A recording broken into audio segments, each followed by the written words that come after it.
We all know what he's going to do. Let's be real. We know what he's going to do.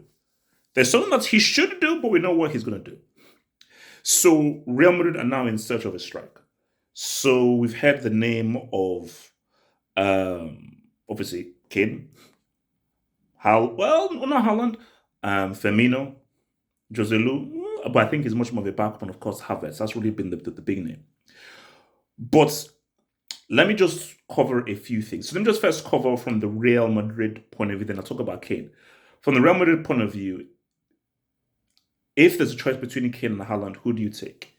Some would say the wiser move is wait it out, use Havertz or Firmino as a stopgap, and when Haaland eventually leaves Man City, which he will leave Man City, then you then bring in your boy. That's when you bring in your boy. You bring in your boy Haaland, like in 3, 4, 5 years time after he's done what he's done with City, won all the trophies, and he wants to now move on. Because I don't see Haaland staying at City long term. It ain't gonna happen. But you may say the move to do now, if you really want to make an impact now, is Kane. I think Kane is 29, going on to 30, I think. He is one of the best strikers out right now. Now, he has cobwebs for trophies, and we don't know what he can do under pressure, but we know that without pressure, he's a superb, amazing striker. And he's one of the best stat spotters out there. So if he can deliver under pressure, you have not only a great goal scorer, but also a great all-round player who can help provide it. Because what Kane can do, which Haaland can't do, is Kane can actually help to provide for Rodrigo, help to provide for Vini, and actually improve their game. So add goals and also add assists to those two guys as well. So, and it'll be interesting. And for me, same thing with when Owen moved to Real Madrid, Bex moved to Real Madrid, McManaman moved to Real Madrid. I think it improves players. I think when you move abroad and so forth, because you're dealing with a different culture, perhaps a more technical culture than you get in England, it just improves the game and it actually helps the England team. So it would actually be really interesting to see Harry Kane at Real Madrid and see whether he can succeed in Spain, in that league, with and surrounded with those players, and whether him now going to a different system, whether he can now adapt his game to now say, okay, like, let me see what I can do with these different sets of players. But let's keep it a stat. Kane is not leaving England. And he's not leaving England because he's bought into the bubble hype. And the bubble hype is he thinks that we live in planet England, not planet Earth. You see, because he thinks we live on planet England, he truly believes that breaking Shearer's record means something. It's meaningless.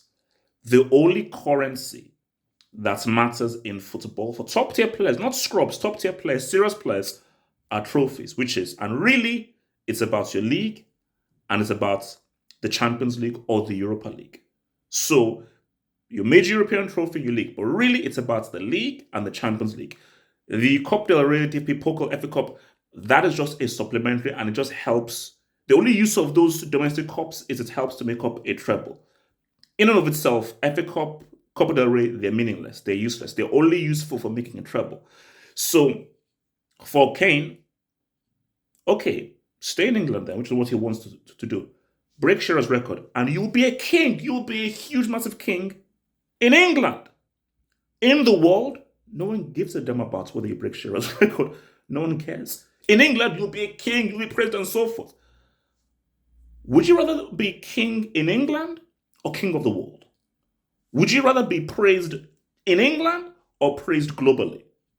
I went to an international school, so I know that we now live in a global society. We don't just live in one country. I'd rather be appreciated globally by people all across the world rather than on a freaking island. Okay? I'd rather be king of the globe than king of a freaking island. So come on. But for Kane, he's bought into that hype and so forth. And 1000% he's not leaving England.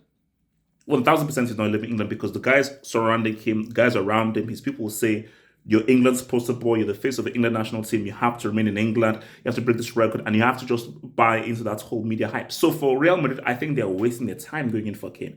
So I think for Real Madrid, what's going to happen is they're going to get Kai Havertz as a stopgap, or if Firmino as a stopgap, and in 3, 4, 5 years' time, they'll then bring in Haaland.